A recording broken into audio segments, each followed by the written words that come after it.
Homer, say hello to the greatest educators in the world. Neil deGrasse Tyson, astrophysicist. The solar system is over 4.5 billion years old. Jeopardy champion of champions Ken Jennings, screenwriting guru Robert McKee. Welcome to the Act 3 climax, resolution of story and subplots.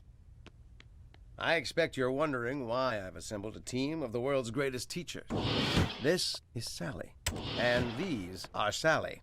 And those are Sally.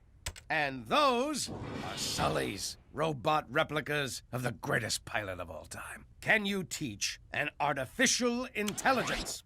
To teach a robot. Now you've compounded my interest.